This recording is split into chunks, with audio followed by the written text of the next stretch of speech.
परमात्मा के पास तो सहस्त्र बाहु थे, लेकिन भारत माता के पास 250 करोड़ भुजाएं हैं, 250 करोड़।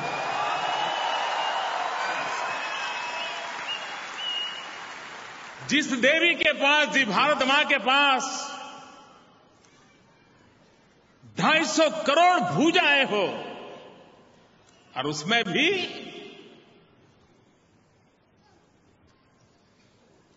$200 करोड़ भुजाएं तो 35 साल से कम आयु की है।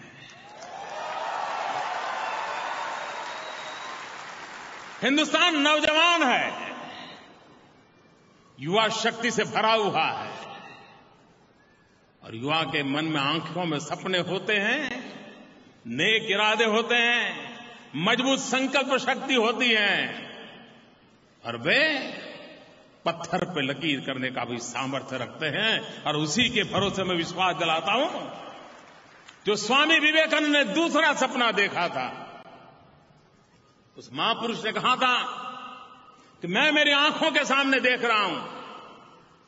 जिस महापुरुष ने जीवन के अंतकाल में 50 साल के बाद का सपना देखा था, जो चरितार्थ हुआ, उस महापुरुष ने दूसरा सपना देखा था, और स्वामी विवेकानंद जी ने कहा था कि मैं मेरे आंख के सामने भारत मां का वो रूप देख रहा हूं,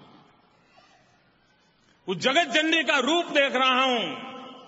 फिर एक बार मेरी भारत माता विश्व गुरु के स्थान पर विराजमान होगी।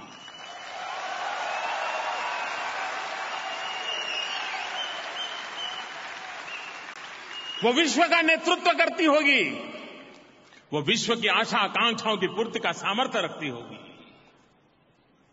मेरी स्वामी विवेकानंद जी की इस दीर्घ दृष्टा पर अपार श्रद्धा है, और इसलिए मैं भी विश्वास से कहता हूं कि विवेकानंद जी कभी गलत नहीं हो सकते।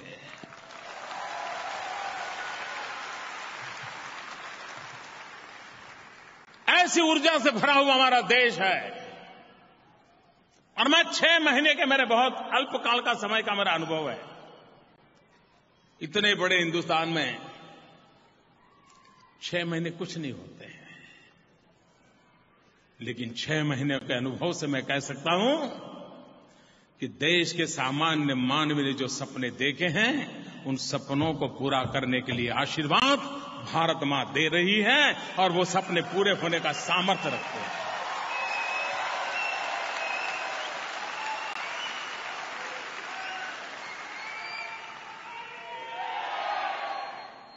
मैं आपसे पूछना चाहता हूं, जो भरोसा मेरा है, आपका है क्या? आपको विश्वास है ये देश फिर से उठ खड़ा होगा, ये देश ताकतवर बनेगा, हम सामर्थ्य के साथ मानव जाति की सेवा कर पाएंगे, विश्व को संकटों से मुक्ति दिलाने का देश में सामर्थ्य होगा? अगर आपकी वाणी में जो ताकत है, वो सामान्य मानवी की ताकत, वो वाणी कभी ईश्वर की वाणी बन जाती है।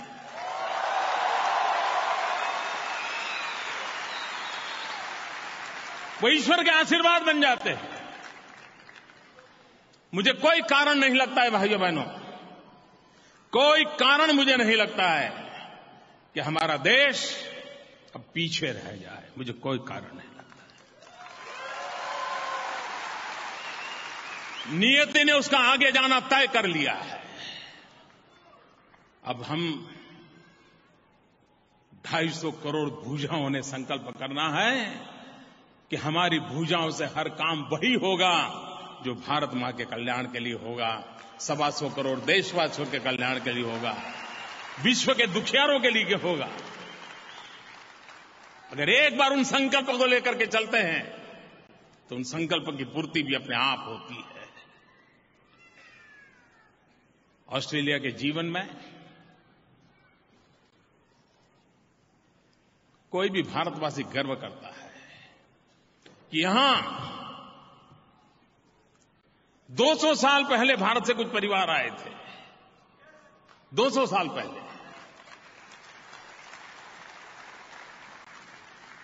और भारतीयों का यहां का जीवन हर हिंदुस्तानी को गर्व करा रहा है, गर्व दे रहा है। आपने ऑस्ट्रेलिया को अपना बना लिया है। आपके वाणी से, वर्तन से, व्यवहार से, विचार से जिन मूल्यों को लेकर के आप जी रहे हैं, उसके कारण ऑस्ट्रेलिया का भी हर नागरिक आपसे अपनापन महसूस करता है। और मैं मानता हूं, एक भारतीय के नाते यही हमारा सबसे बड़ा दायित्व होता है कि जो हमारी कर्मभूमि हो, उस कर्मभूमि के साथ हमारा लगाव भी इतना होना चाहिए, हमारा समर्पण भी इतना होना चाहिए, और जो हमारे भारतीय भाई बहन आज यहां ऑस्ट्रेलिया की धरती पर कर रहे हैं।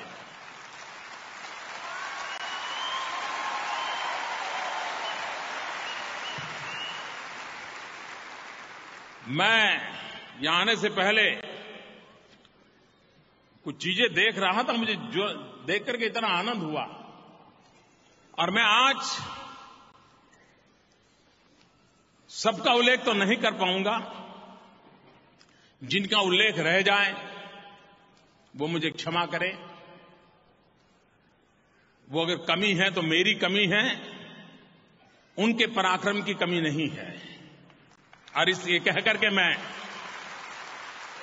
आप देखिए 1964 में जो टोक्यो में ओलंपिक गेम हुआ, उसमें मूल भारतीय बख्तवार सिंह समराय, उन्होंने प्रतिनिधित्व किया था ऑस्ट्रेलिया की तरफ से।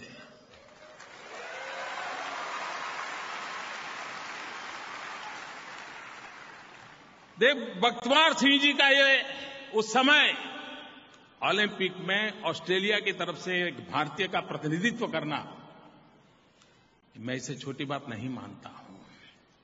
इतना ही नहीं, यहां पर बहुत बड़ी तादाद में एंग्लो इंडियन रहते हैं, भारत से आए, यहां पर बस गए। एरिक पियर्स, जिनका जन्म जबलपुर में हुआ था, और ओलंपिक में हॉकी को रिप्रेजेंट किया था उन्होंने ऑस्ट्रेलिया की तरफ से।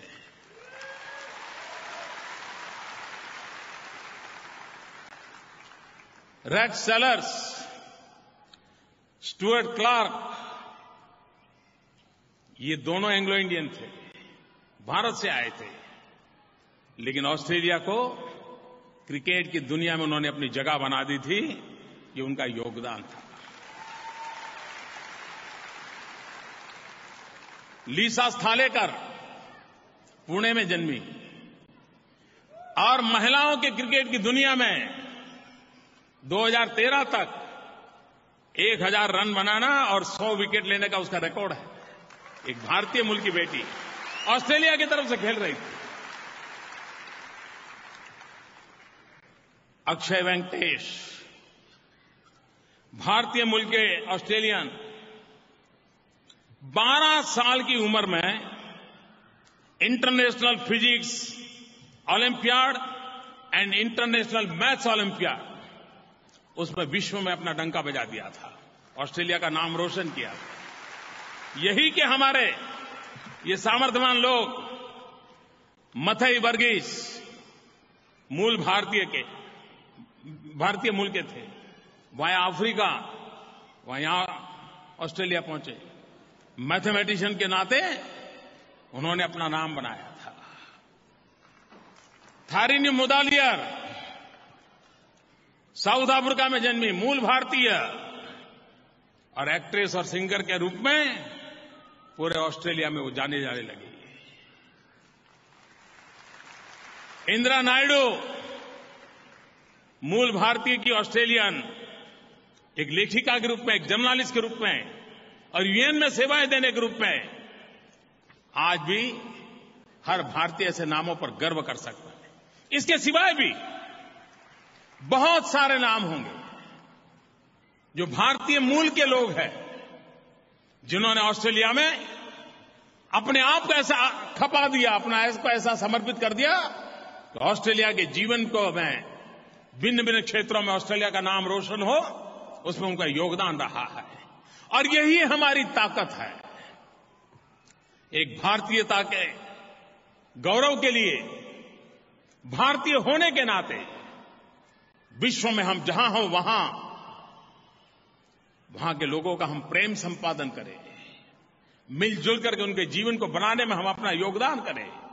हमारे पास जो श्रेष्ठ है वो जगत को काम आए, और उसी के लिए हम एक माध्यम बने। और उस भूमिका से जो आप भूमिका अदा कर रहे हैं, इसलिए मैं आप सबको हृदय से बहुत बहुत बधाई देता हूं। मैं आप सबका बहुत बहुत अभिनंदन करता हूं।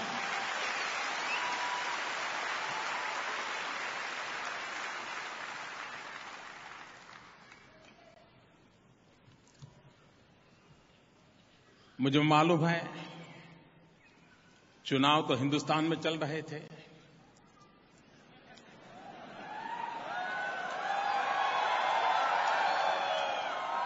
आपकी उंगली पर तो टीका लगने वाला नहीं था, आपका तो मतदान होना नहीं था। लेकिन मुझे मालूम है उस चुनाव का कोई पल ऐसा नहीं था जिससे आप जुड़े नहीं थे।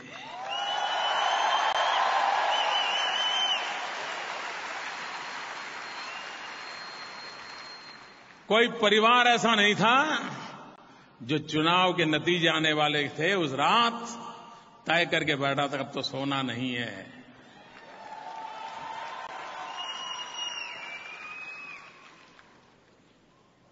ये जो भारत में राजनीतिक परिवर्तन के लिए विश्व भर में फैले हुए भारतीय समुदाय का जो उमंग था, वो उमंग कौन जीते कौन हारे इसके लिए नहीं था, किसकी सत्ता बने किसकी न बने इसके लिए नहीं था।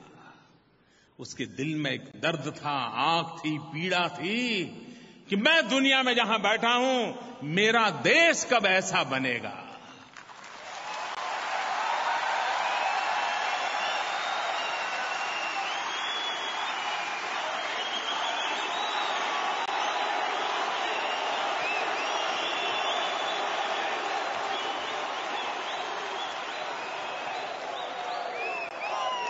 उसके लिए चुनाव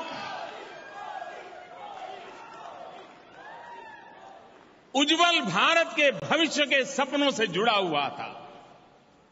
उसके लिए चुनाव राजनीतिक उठापटक का खेल नहीं था, जय और पराजय का खेल नहीं था। उसके दिल में तो एक ही आवाज थी, भारत माता की जय।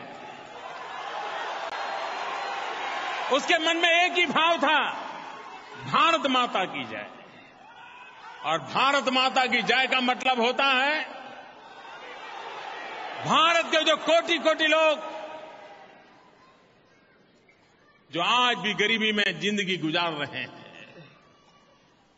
कितने परिवार हैं जिनको आज बिजली तक मुहैया नहीं है। आजादी के इतने सालों के बाद पीने का शुद्ध पानी न मिले, बिजली मुहैया न हो, इतना ही नहीं शौचालय तक नहीं है।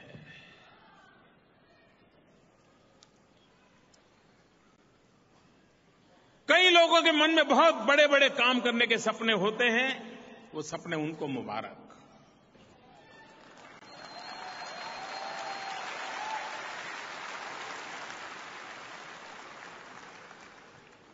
मुझे तो छोटे छोटे काम करने हैं,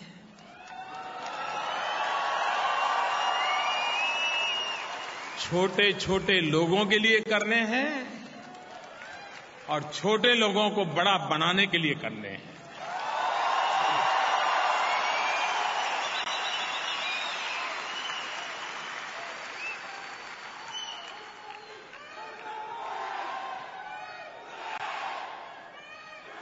आप कल्पना कर सकते हैं आज के युग में बैंकिंग सिस्टम से अलग रह करके अर्थ की आर्थिक व्यवस्था की मुख्य धारा के बाहर रह करके कोई आर्थिक विकास में भागीदार बन सकता है क्या? हर किसी के लिए बैंक अकाउंट इतनी सामान्य बात है। हमारे देश में बैंकों का राष्ट्रीयकरण हुआ था और ये सपना देखा गया था गरीब से गरीब व्यक्ति बैंक में जा पाएगा। आपने भी किसी गरीब को बैंक में नहीं देखा होगा। जब हिंदुस्तान में थे कभी देखा था? अब मैंने सपना लिया है कि मैं चाहता हूं गरीब का बैंक में खाता हो।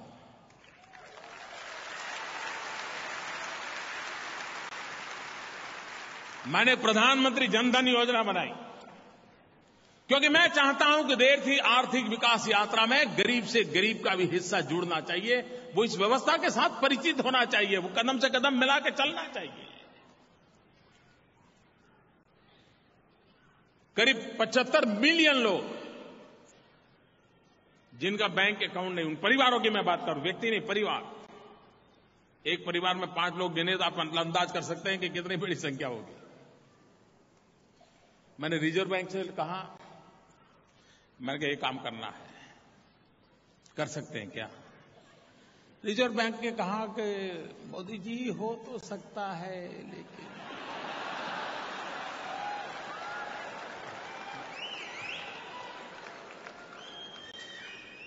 अब प्रधानमंत्री को मना तो कोई करता नहीं।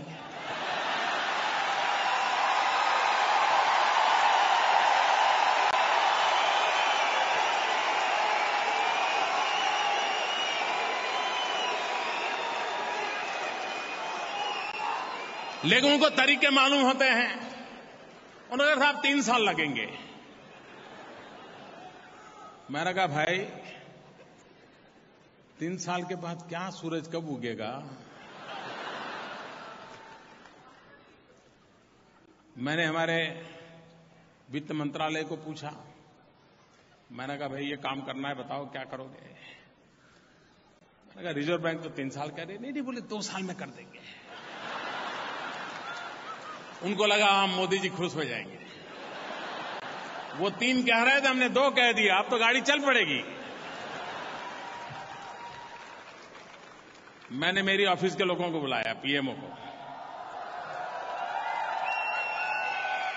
मैंने कहा भाई ये रिजर्व बैंक कह रही है 3 साल, डिपार्टमेंट कह रहा है 2 साल, आप क्या कह रहे हैं? नहीं साहब, बोले 1 साल तो लगेगा।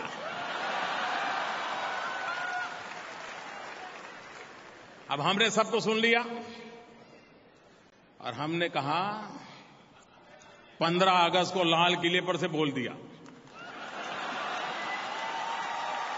मैंने कहा मुझे ये काम 150 दिन में पूरा करना है।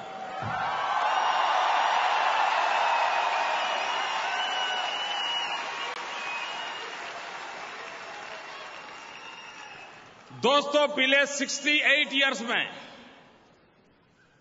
1 साल में औसत 1 करोड़ बैंक अकाउंट खुलते थे, 10 मिलियन।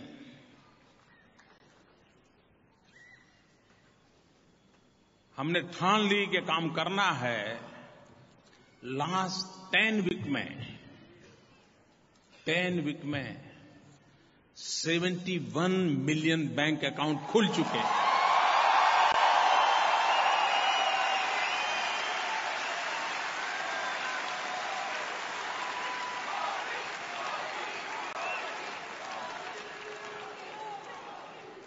सरकार वही, मुलाजिम वही, दफ्तर वही, फाइल वही, आदत वही, लोग भी वही।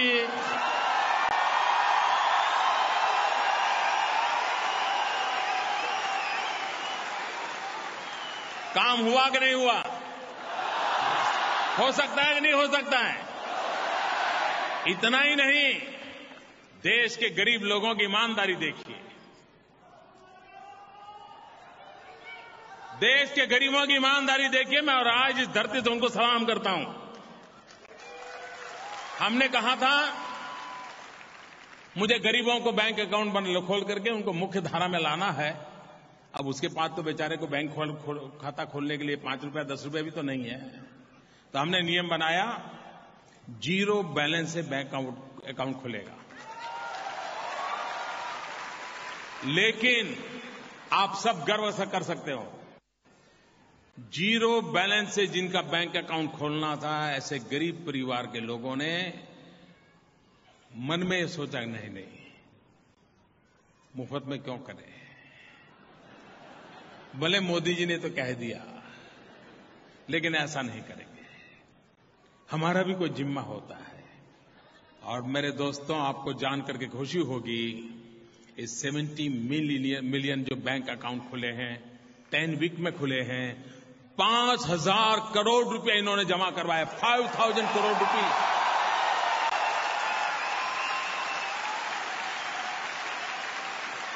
किसी ने 100 रुपया, किसी ने 200 रुपया। उसको लगता है कि मैं एक मुख्य धारा से जुड़ रहा हूं। मेरा कहने का तात्पर्य है दोस्तों कि एक बार हम हमारे देश के लोगों की ताकत को कम ना आके, हमारी व्यवस्थाओं की ताकत कम ना आके, हम व्यवस्थाओं पर भरोसा करें, देशवासियों पर भरोसा करें और उनको सही दिशा में ले जाने के लिए अगर उंगली पकड़ करके चलने की कोशिश करें, वो हमसे भी आगे दौड़ने के लिए तैयार होते हैं।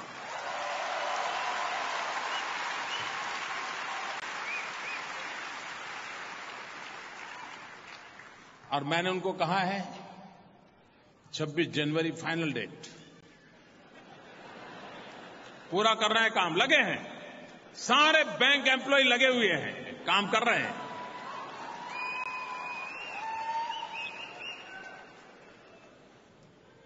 दो अक्टूबर से मैंने काम उठाया स्वच्छ भारत का।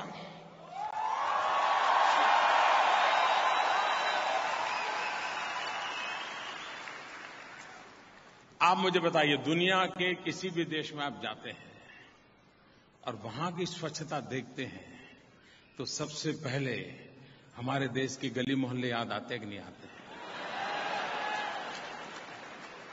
हम यहां आकर के कभी गंदगी करते हैं क्या?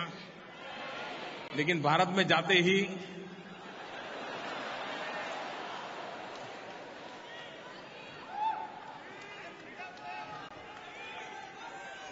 ये सिर्फ व्यवस्थाओं के कारण ये समस्या नहीं है। मैं जानता हूं कठिन काम है। महात्मा गांधी भी इस बात के लिए बहुत आग्रह करते थे।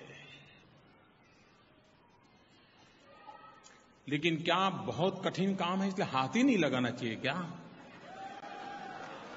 दूर भागना चाहिए क्या? आलोचना सहने की तैयारी चाहिए कि नहीं चाहिए?